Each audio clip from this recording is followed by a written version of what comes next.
ಜೈ ಶ್ರೀರಾಮ್. ನಮಸ್ತೆ friends. So ನಾಗ್ಪುರ್ಗೆ load ಹಾಕ್ಕೊಂಡು ಹೋಗಾದ್ಮೇಲೆ return load ಅಲ್ಲಿಂದ ಬ್ಲೂಮ್ಸ್ ಸಿಕ್ತು. ಸೊ ಸೀದಾ ಇಮಿಡಿಯೇಟ್ ಲೋಡ್ ಮಾಡಿಕೊಂಡು ಬೆಂಗಳೂರು ಪೀಣ್ಯಾಗ ಅನ್ಲೋಡು ಹೊರಟು ಬಂದೆ. ಸೋಮವಾರ ನೈಟ್ ಲೋಡ್ ಆಯಿತು. ಮಂಗಳವಾರ ಬೆಳಗ್ಗೆ ಇದು ಆದಿಲಾಬಾದ್ ಹತ್ರ ಇದ್ದೀನಿ, ಕಂಟಿನ್ಯೂಸ್ ಹೊಡಿತಾ ಇದ್ದೀನಿ. ಸೊ ಲೋಡ್ ಏನೋ ಕರೆಕ್ಟಾಗಿ ಸಿಕ್ತು, ಬಟ್ ಟ್ರಿಪ್ಪಲ್ಲಿ ಫುಲ್ ಸೈಕ್. ಏನಪ್ಪ ಅಂದರೆ ಹೆಚ್ಚು ಕಮ್ಮಿ ಒಂದು 50,000 ಲಾಸು ಈ ಟ್ರಿಪ್ಪಲ್ಲಿ ನನಗೆ. ಯಾಕೆ ಅಂದರೆ ಮುಂದೆ ಹೇಳ್ತೀನಿ. ಸೊ ನಾವೀಗ ಆದಿಲಾಬಾದ್ ಬಿಟ್ಟು ಮುಂದೆ ಹೈದ್ರಾಬಾದ್ ಕಡೆಗೆ ಹೋಗ್ತಾಯಿದ್ದೀವಿ. ನೋಡ್ತಾಯಿದ್ದೀರಾ ಹೈವೇ. ಮಹಾರಾಷ್ಟ್ರಲ್ಲಷ್ಟೇ ಸ್ವಲ್ಪ ರೋಡ್ ಚೆನ್ನಾಗಿಲ್ಲ. ಮಹಾರಾಷ್ಟ್ರ ಬಿಟ್ಟು ತೆಲಂಗಾಣ ಸ್ಟೇಟಿಗೆ ಬಂದರೆ ರೋಡ್ ಸೂಪರಾಗಿದೆ, ಏನು ತೊಂದರೆ ಇಲ್ಲ. So top and top highway. So ಇದು Telangana forest check post. Continuous ಬಂದಿದ್ದೀನಿ, ನಿದ್ದೆ ಬೇರೆ ಎಳೀತಾ ಇದೆ. ಸೊ ಇಲ್ಲಿ ಹಾಕ್ಬಿಟ್ಟು ಇವಾಗ ತಿಂಡಿ ತಿನ್ನಬೇಕು ಅಂತ ಅಂದ್ಕೊಂಡು ನೋಡ್ತಾ ಇದ್ದೀನಿ. ಎಲ್ಲಾದರೂ ಸಿಕ್ಕಿದ ಕಡೆ ತಿಂಡಿ ತಿನ್ನಬೇಕು. ಸೊ ಈ ಥರ ಕ್ಯಾಮ್ರಾ ಯಾಕೆ ಹೈಡ್ ಮಾಡ್ತಾಯಿದ್ದೀನಿ ಅಂದರೆ, ರೋಡಲ್ಲಿ ಕ್ಯಾಮ್ರಾ ಇದೆ ಅಂದರೆ ಮೊಬೈಲ್ ಯೂಸ್ ಮಾಡಿದ್ರೆ ನನಗೆ ಫೈನ್ ಬೀಳುತ್ತೆ. ಅದಕ್ಕೆ ಫೋನ್ ಬಚ್ಚಿಕ್ತಾಯಿದ್ದೀನಿ, ವಿಡಿಯೋ ಬೇರೆ ಮಾಡ್ತಾಯಿದ್ದೆ. ಸೊ ಹಂಗಾಗಿ ಫೋನು ಯೂಸ್ ಮಾಡೋಂಗಿಲ್ಲ ಹೈವೇಲಿ. ಫೈನ್ ಹಾಕ್ತಾರೆ. 1000 ರೂಪೀಸ್ ಏನೋ ಇರ್ಬೇಕು ಅನ್ಕೊತೀನಿ ಅದು ಫೈನು. ಸೊ ನೀವು ನೋಡ್ಬೋದು, ಬೆಳಗಿನ ಜಾವ ಒಂದು ಹೆಚ್ಚು ಕಮ್ಮಿ ಒಂದು 7:30 ಏನೋ ಆಗಿದೆ ಟೈಮು. 4 ಗಂಟೆ, ಸುಮಾರು 4 ಗಂಟೆಗೆ ಬಿಟ್ಟಿದ್ದು ನಾನು ನಾಗ್ಪುರಿಂದ 100 ಕಿಲೋಮೀಟ್ರ್ ಆಚೆ ಲೋಡ್ ಆಗಿದ್ದು. ಬುರುಟಿನೇ ಏನೋ ಇತ್ತು ಅದು ಊರ ಹೆಸರು, ಎಕ್ಸಾಕ್ಟ್ ಜ್ಞಾಪಕ ಇಲ್ಲ ನನಗೆ. ಸೊ ಅಲ್ಲಿ ಲೋಡ್ ಆಗಿದ್ದು. ನಾಗ್ಪುರಿಂದ ಬಿಟ್ಟು 100 ಕಿಲೋಮೀಟ್ರ್ ಮುಂದೆ ಹೋಗಿ ಲೋಡ್ ಮಾಡಿಕೊಂಡೆ. ಬ್ಲೂಮ್ಸ್ ಆಗಿರೋದ್ರಿಂದ 40 ಟನ್, ಎಕ್ಸಾಕ್ಟ್ 40 ಟನ್ 350 kg ಬಂತು. ಸೊ ಮಹಾರಾಷ್ಟ್ರದಲ್ಲಿ ಟನ್ನೇಜು ಹಾಕೋಂಗಿಲ್ಲ. ಮತ್ತು ಇನ್ನೊಂದು ಏನಪ್ಪ ಮಹಾರಾಷ್ಟ್ರಲ್ಲಿ ಅಂದರೆ, ಒಂದೇ ಒಂದು ಬೇಜಾರು ಏನು ಗೊತ್ತಾ, ದುಡಿದು ತಿನ್ನಲಿ ಬಟ್ ಆದರೆ ಬಡುದು ತಿನ್ನಬಾರ್ದು. ನೋಡಿರಿ, ನಾನಿವಾಗಿರೋದು ರಿಲಯನ್ಸ್ ಜಿಯೋ ಪೆಟ್ರೋಲ್ ಪಂಪಲ್ಲಿ. ಸೊ ಇವರು ಮಹಾರಾಷ್ಟ್ರಲ್ಲಿ ಏನಪ್ಪ ಸ್ಕ್ಯಾಮು ಅಂತಂದರೆ, ನೋಡಿರಿ, ಇವನು ಇಲ್ಲಿ ಕೂತಿರೋ ವ್ಯಕ್ತಿ ಮ್ಯಾನೇಜರ್ ಅಂತೆ ಜಿಯೋ ಪೆಟ್ರೋಲ್ ಪಂಪಲ್ಲಿ, ಓಕೆನಾ. ಸೊ ಇವನು ಆ್ಯಕ್ಚುಲಿ ಸೌಂಡ್ ಆಗ್ತಾಯಿದ್ದೆ, ಬಟ್ ಬೇಡ ಅಂತ ಅನ್ನಿಸ್ತು, ಸುಮ್ಮನೆ ಆಗ್ಬಿಟ್ಟೆ. ಸ್ಟೋರಿ ಏನಪ್ಪ ಅಂತಂದರೆ, 50 ಲೀಟ್ರ್ ಅಷ್ಟೇ ಅಂತೆ ಡೀಸೆಲ್ ಕೊಡೋದು. ಪ್ರತಿ ಪೆಟ್ರೋಲ್ ಪಂಪಲ್ಲೂ ಈ ಸ್ಕ್ಯಾಮ್ ಮಾಡ್ತಾಯಿದ್ದಾರೆ ಮಹಾರಾಷ್ಟ್ರದಲ್ಲಿ. ನಾಗ್ಪುರ್ ಹತ್ರ ಅಂತೂ ಇದೇ ಸ್ಕ್ಯಾಮು. ಅಪ್ ಟು ನೀವು ಬಾರ್ಡ್ರ್ ಬರೋ ತನಕನೂ ಇದೇ ಸ್ಕ್ಯಾಮು, ಓಕೆನಾ. ಏನಪ್ಪ ಈ ಸ್ಕ್ಯಾಮ್ ಹೆಂಗಾಗ್ತಾಯಿದೆ ಅಂದರೆ ನೋಡಿ. ಸೊ ನಮ್ಮದು ದೊಡ್ಡ ಗಾಡಿಗಳು, ಹೆಚ್ಚು ಕಮ್ಮಿ ನಮಗೇನಿಲ್ಲ ಅಂದರೂ 370 ಲೀಟ್ರು ಡೀಸೆಲ್ ಇಡಿಸುತ್ತೆ. ಸೊ ಒಂದು ಸತಿ ಫುಲ್ ಟ್ಯಾಂಕ್ ಹೊಡ್ಕೊಂಡ್ರೆ ನಾವು ಸೀದಾ ಹೆಚ್ಚು ಕಮ್ಮಿ ಒಂದು 600-700 ಕಿಲೋಮೀಟ್ರ್ ಬಂದ್ಬಿಡ್ಬೋದು. ಸೊ ನಾವು ಯಾವುದೇ ಪೆಟ್ರೋಲ್ ಪಂಪ್ಗೆ ಎಸ್ಸಲ್ಲಿ ಅಂತ ಹೋಗುತ್ತೆ. 50 ಲೀಟ್ರಿಗೆ ಪೆಟ್ರೋಲ್ ಪಂಪ್ಗೆ ಹೋದರೆ ಎಸ್ಸಲ್ಲಿ ಹೋಗತ್ತೆ. ಸೊ 50 ಲೀಟ್ರ್ ಮೇಲೆ ಕೊಡೋಲ್ಲ ಅಂತಂದು ಸುಮಾರು ಒಂದು 10 ಗಾಡಿ ನಿಲ್ಲಿಸ್ಬಿಟ್ಟಿದ್ದಾರೆ.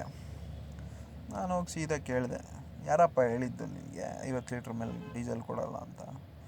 ಒಂದು ಕೆಲಸ ಮಾಡು, ಡೀಸೆಲ್ ಎಷ್ಟಿದೆ ಎಲ್ಲ ಗಾಡಿ ಖಾಲಿ ಮಾಡ್ಬಿಟ್ಟು ಸ್ಟಾಕ್ ಇಲ್ಲ ಅಂದರೆ ನೋ ಸ್ಟಾಕ್ ಬೋರ್ಡ್ ಹಾಕು. ಅದು ಬಿಟ್ಟು ನೀನು 55 ಲೀಟ್ರ್ ಕೊಡ್ತೀನಿ ಅಂದರೆ ಯಾವ ನ್ಯಾಯ ಅಂತ ನಾನು. ಎಂಡ್ ಆಫ್ ದ ಡೇ ನೀವು 55 ಲೀಟ್ರ್ ಹಾಕ್ಸ್ಕೊಂಡು ಹೋಗೋ ದೊಡ್ಡ ವಿಚಾರನ ಅಂತ ಈಗ ಕೇಳ್ಬೋದು ನನ್ನ. ಬಟ್ ಆದರೆ ಲೋಡ್ ಗಾಡಿನ ಬಂಪಲ್ಲಿ ಎತ್ಕೊಂಡು ಹೋಗಿ ಡೀಸೆಲ್ ಹಾಕ್ಸಿ ಮತ್ತೆ ಆಚೆ ತಂದು, ಇದರಲ್ಲೇ ನಮಗೆ ಒಂದು ಹೆಚ್ಚು ಕಮ್ಮಿ ಏನಿಲ್ಲ ಅಂದರೆ ಒಂದು 2,000 ಡೀಸೆಲ್ ಹೋಗ್ಬಿಡುತ್ತೆ. ಯಾಕೆಂದರೆ ದೊಡ್ಡ ಇಂಜಿನ್ ಆಫ್ ಮಾಡೋಕ್ಕಾಗಲ್ಲ ಸಡನ್ನಾಗಿ. ತೊಗೊಂಡೋಗಿ ಐಡ್ಲಿಂಗಲ್ಲೇ ನಿಲ್ಸ್ಕೊಂಡಿದ್ರೆ 2,000-3,000 ಡೀಸೆಲ್ ಅಲ್ಲೇ ಹೋಗ್ಬಿಡುತ್ತೆ. ಸೊ ಹಂಗಾಗಿ ಪದೇ ಪಂಪಿಗೆ ಹೋಗೋಕ್ಕಾಗಲ್ಲ. ಒಂದು ಸತಿ ಟಾಪಪ್ ಮಾಡಿ ಫುಲ್ ಟ್ಯಾಂಕ್ ಮಾಡಿ ಹೊಡೆದ್ರೆ 31,000-32,000 ಏನು ಹಿಡಿಸ್ತಾಯಿತ್ತು ಈ ಕಡೆಯಿಂದ ಹೋದಾಗ. ಈಗ ಅಲ್ಲಿ ಮಹಾರಾಷ್ಟ್ರದಲ್ಲಿ 101 ರೂಪಾಯಿ ಆಗಿದೆ ಡೀಸೆಲು. ಇವನೇನು ಫ್ರೀ ಕೊಡೋದಿಲ್ಲ. ಫ್ರೀ ಕೊಡೋದಾದರೆ 55 ಲೀಟ್ರ್ ಕೊಡ್ತೀನಪ್ಪ ಅಂದರೆ ಏನೋ ಅನ್ಬೋದು, ಓಕೆ ಆಯಿತು ಅನ್ಬೋದು. ಇಸ್ಕೊಳ್ಳೋ ದುಡ್ಡು ಇಸ್ಕೊತಾರೆ, ಡೀಸೆಲ್ ಹೊಡಿಯೋಕೆ ಹಿಂಗೆ ಮಾಡ್ತಾರೆ. ನಾನು ಗಲಾಟೆ ಮಾಡಿ ಕೇಳಿದ್ರೆ ನನ್ನ ಹಿಂದೆ 10 ಜನ ಅವಾಗ ಬರ್ತಾವ್ರೆ ಡ್ರೈವರ್ಗಳು, ಮಾತಾಡೋಕ್ಕೆ ಎದ್ರುಕೊಂಡ್ಬಿಡ್ತಾರೆ. ಏನು ಮಾಡ, ನಾವು ಮಾತಾಡ್ತೀವಿ, ಇರೋದು ತಾನೇ, ಏನು ದುಡ್ಡಿಗೆ ತಾನೇ ಮಾರ್ತವನೆ, ಏನು ಫ್ರೀಯಾಗೇನ ಮಾರ್ತವನ. ಸೊ ಹಂಗಾಗಿ ಹೋಗಿ ಜಗಳ ಮಾಡಿದೆ, ಕೇಳಿದೆ, ಓನರ್ ಮಾತಾಡು ಹಂಗೆ ಹಿಂಗೆನ. ಓನರ್ಗೆ ಬರೋಕ್ಕೆ ಹೇಳು, ಇಲ್ಲ ರೋಡಿಗೆ ಗಾಡಿ ಅಡ್ಡ ಹೊಡಿತೀನಿ. ಪಂಪಿಗೂ ಯಾರು ಬರಬಾರ್ದು, ರೋಡಲ್ಲೂ ಯಾರು ಓಡಾಡಬಾರ್ದು. ಯಾವ ಗೌರ್ಮೆಂಟ್ ಹೇಳೈತೆ ನಿನಗೆ 50 ಲೀಟ್ರ್ ಡೀಸೆಲ್ ಕೊಡಬೇಕು ಅಂತ? ಜಿಯೋ ಪೆಟ್ರೋಲ್ ಪಂಪ್ಗೆ ಇರೋ ರೆಪ್ಯುಟೇಷನ್ ಎಲ್ಲ ಇಂಥ ನನ್ನ ಮಕ್ಕಳು ಹಾಳು ಮಾಡ್ತಾವ್ರೆ. ಇವ್ರಿಗೇನಪ್ಪ ಅಂದರೆ, ನಾವೇನಾದ್ರೂ ಫುಲ್ ಟ್ಯಾಂಕ್ ಮಾಡು ಹಂಗೆ ಹಿಂಗೆ ಅಂತ ಕೇಳಿದ್ರೆ 500 ರೂಪಾಯಿ 300 ರೂಪಾಯಿ 500 ರೂಪಾಯಿ ಎಕ್ಸ್ಟ್ರಾ ಕೊಟ್ಟರೆ ಮಾಡ್ತಾರಂತೆ. ಇದು ಮೇಲ್ ಕಾಸ್ಟ್ ಮಾಡ್ಕೊಳಕ್ಕೆ ಇವ್ರು ಮಾಡ್ತಾ ಇರೋದು. ಓಕೆನಾ? ನಾನು ಯಾವಾಗ ವಿಡಿಯೋ ಮಾಡ್ತಾಯಿದ್ದೀನಿ ಅಂತ ಅವನಿಗೆ ಗೊತ್ತಾಗೋಯ್ತು, ತಬ್ಬಿಬ್ಬಾಗೋಗ್ಬಿಟ್ಟ. ಯಾಕೆ ವಿಡಿಯೋ ಮಾಡ್ತಾಯಿದ್ದೀಯ ಹಂಗೆ ಹಿಂಗೆ ಅಂತ. ಇದು ನಮ್ಮ ರೈಟ್ಸು. ಅವ್ನು ತಪ್ಪು ಮಾಡ್ತಾವನೆ. ತಪ್ಪು ಮಾಡೋದನ್ನ ಕೇಳೋದಕ್ಕೇನು? ಬೇರೆ ಡ್ರೈವರ್ಗಳು ಎದ್ರುಕೊಂಡು ಸಾಯ್ತಾವ್ರೆ ಕೇಳೋಕ್ಕೆ. ಅರ್ಧ ಗಂಟೆ 1 ಅವರ್ ಆದರೂ ಯಾರೂ ಹೋಗಿ ಕೇಳ್ತಾಯಿಲ್ಲ. ನಾವು ಇಳಿದು ಸೀದಾ ಹೋಗಿದೆ ಯಾವ ಮ್ಯಾನೇಜರು ಏನು ಕತೆ ಅಂತ ಕೇಳಿದ್ರೆ ಓನರ್ ಹತ್ರ ಮಾತಾಡ್ತೀನಿ, ಓನರ್ ಕರ್ಸು ಇಲ್ಲಾಂದರೆ ಗಾಡಿ ಅಡ್ಡ ಹೊಡಿತೀನಿ ಅಂತ ನಾನು. ಆಮೇಲೆ ಫೋನ್ ಮಾಡೋ ಥರ ನಾಟಕ ಮಾಡ್ತಾನೆ. ಸೊ ಅಲ್ಲಿ ಏನೂ ವರ್ಕೌಟ್ ಆಗೋಲ್ಲ ಅವನಿಗೆ. ಜನನೂ ಬಂದಿದ್ದರು, ನಾನು ವಿಡಿಯೋನೂ ಮಾಡ್ತಾಯಿದ್ದೆ.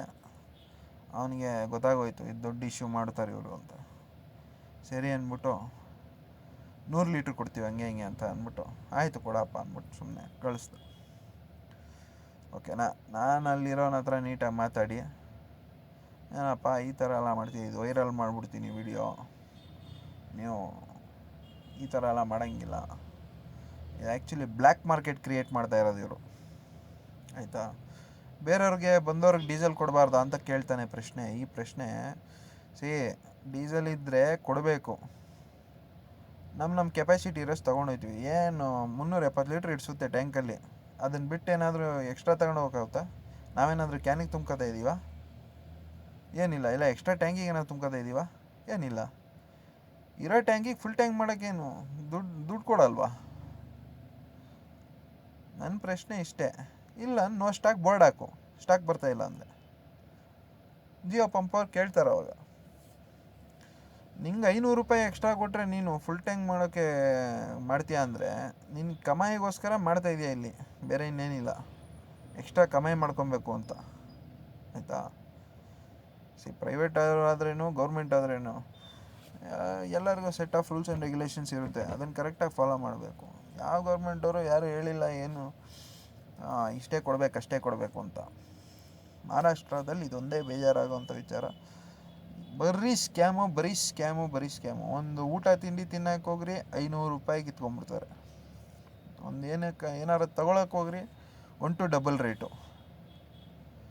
ಆ ಮಹಾರಾಷ್ಟ್ರ ಮೇಲಿರೋ ಅಭಿಮಾನನೇ ಹೋಗ್ಬಿಡ್ಬೇಕು, ಆ ಥರ ಮಾಡ್ತಾರೆ ಜನ. ನಾಗ್ಪುರ ವರ್ಷ್ಟು ಜನ ಅಂದರೆ ವರ್ಷ್ಟು ಜನ.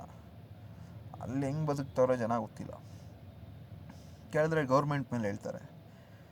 ಜನನೇ ಸರಿ ಇಲ್ಲ, ಜನನೇ ದಗಲ್ಬಾಜಿ ಜನ ಇದ್ದಾಗ ಹರಾಮಿ ದುಡ್ಡು ತಿನ್ನೋಕ್ಕೆ ನೋಡ್ತಾರೆ. ಮಹಾರಾಷ್ಟ್ರ ಜನದ್ದು ಈ ಥರದ್ದಾದರೆ ಎಲ್ಲಾದರೂ ಹೋಗ್ರಿ, ನೀವು ಒಂದು ಟೀ ಕುಡಿಯೋಕ್ಕೆ ಹೋಗ್ರಿ, ಅಲ್ಲಿಂದ ಸ್ಟಾರ್ಟ್ ಆಗುತ್ತೆ ಸ್ಕ್ಯಾಮು. ಡೀಸೆಲ್ ಹಾಕೋ ತನಕನೂ ಸ್ಕ್ಯಾಮೇ. ಊಟ ತಿನ್ನೋಕ್ಕೆ ಹೋಗ್ರಿ, ಅನ್ನಕ್ಕೆ 120 ರೂಪಾಯಿ ಅಂತೆ, ಸಾಂಬಾರಿಗೆ 120 ರೂಪಾಯಿ ಅಂತೆ. 250 ರೂಪಾಯಿ ಏನು ತಿಂತೀಯ ಮರ? ನಮ್ಮ ಬೆಂಗಳೂರಲ್ಲಿ 250 ರೂಪಾಯಿ ಇದ್ದರೆ ಎಂಥ ಊಟ ಮಾಡ್ಬೋದು? ಎಂಥ ನಾನ್ ವೆಜ್ ಊಟ ಮಾಡ್ತಾರೆ ಜನ. 250 ರೂಪಾಯಿಗೆ ರೈಸು ದಾಲು ತಿನ್ನೋಕ್ಕೆ ಈ ಮಹಾರಾಷ್ಟ್ರ ಜನ ಹಿಂಗೆ ಮಾಡ್ತಾರೆ. ವರ್ಸ್ಟ್ ಅಂದರೆ ವರ್ಸ್ಟ್ ಎಕ್ಸ್ಪೀರಿಯೆನ್ಸು. ಅದರಲ್ಲೂ ನಾಗ್ಪುರ್ ಜನ ಯಾಕೆ ಹಿಂಗೆ ದಗಲ್ಬಾಜಿ ಜನ ಆಗ್ಬಿಟ್ಟವ್ರೋ ಗೊತ್ತಿಲ್ಲ. ಯಾರು ಕೇಳಿದ್ರು ಅಷ್ಟೇ, ಇದ್ದಿದ್ದು ಸತ್ಯ ಹೇಳ್ತಾ ಇರೋದು ನಾನು. ಗ್ರೌಂಡ್ ರಿಯಾಲಿಟಿ ಇದು. ನೀವು ನಾಗ್ಪುರ್ ಸೈಡು ಎಲ್ಲಾದರೂ ಹೋದರೆ, ಮಹಾರಾಷ್ಟ್ರಗೆ ಹೋದರೆ, ನಾಗ್ಪುರೇ ವರ್ಸ್ಟ್ ಅನ್ಸಿದ್ದು ನನಗೆ.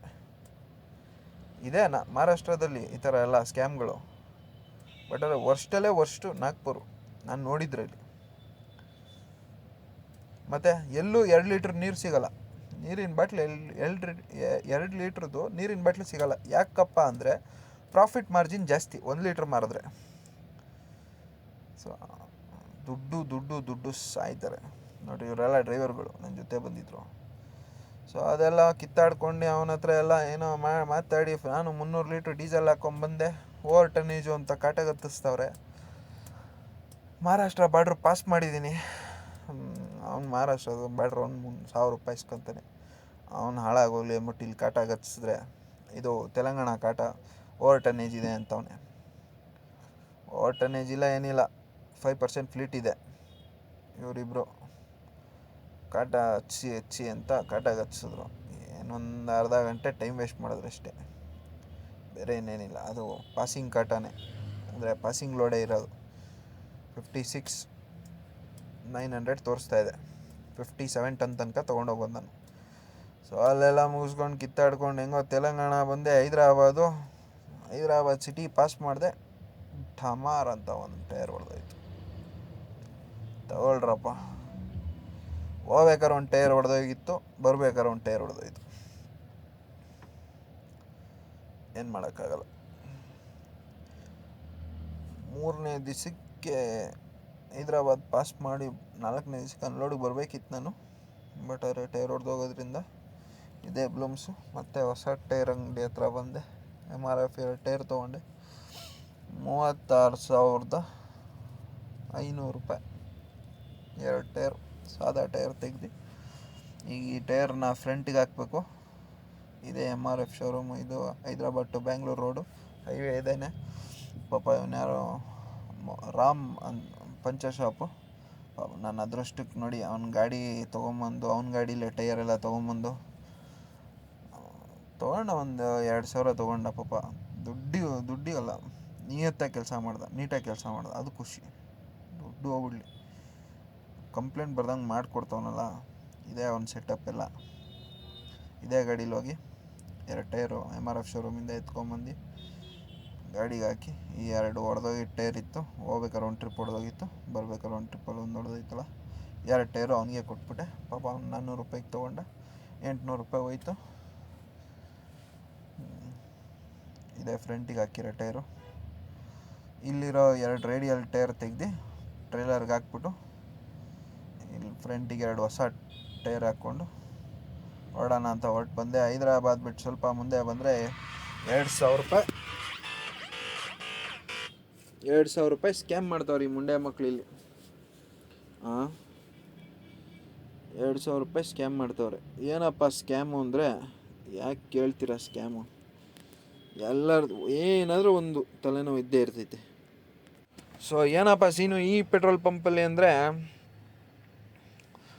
10,000ಕ್ಕೆ ಡೀಸೆಲ್ ಹೊಡಿಯೋಕೆ ಹೇಳಿದ್ರೆ ₹2,000 ಡೀಸೆಲ್ ಹೊಡೆದ್ಬಿಟ್ಟು ಮೇಯ್ನ್ ಸ್ವಿಚ್ ಆಫ್ ಮಾಡಿಬಿಡ್ತಾರೆ.